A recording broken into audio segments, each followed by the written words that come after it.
make sure that your goals are things that you can actually do. Say you want to start a YouTube channel. Don't make the goal of, I want to get 5,000 subscribers by the end of the year.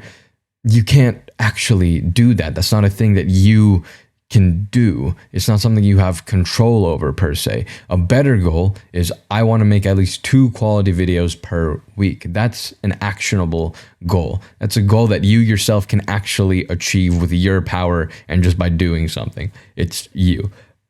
And that's what we want. We want us to have the ability and the power to achieve our goals. We don't want it to be dependent on external factors. And so you can't, so frick, well, where was I? You can't go to sleep at 10 p.m. every day. You can, however, meditate and get into bed by 10. You can't lose 20 pounds in 3 months. You can go to the gym every other day. There's some things you can do and some things you can't do. You just can't actually make and force happen.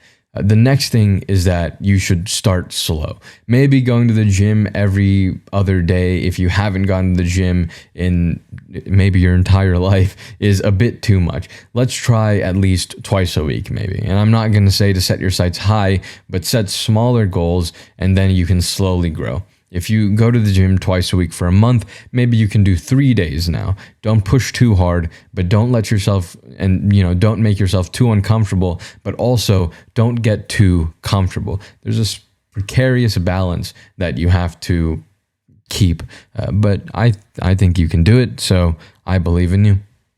It's also important to remember that your goals can change. Not the small things like going to the gym. That shouldn't change. That's a habit that you should keep up with. But sometimes you genuinely find something that you don't want to do, something you aren't going to continue. I talked about this in my episode about quitting and the sunk cost fallacy, in which case it's fine to destroy the goal. It happens. More on that in the episode I just talked about quitting and the sunk cost fallacy. It was something like that. But yeah, sometimes you just don't want to do something. It happens. Don't feel too ashamed. Don't feel too bad. You're probably going to feel a little bad. It happens. It's part of being human. Not everyone is an effing robot. And so if you feel bad, feel bad. But sometimes you just got to quit, and that's fine. It happens. No shame in quitting. But maybe shame, but who cares? Shame is for losers. Don't do that.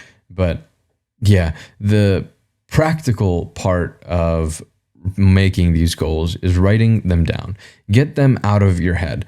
I always recommend pencil and paper, or paper and pencil, however you want to say it, for these things. But if you want to use Notes or Notion, I won't tell you not to. Write down the goals and maybe write down small subtasks that you can achieve in order to get there.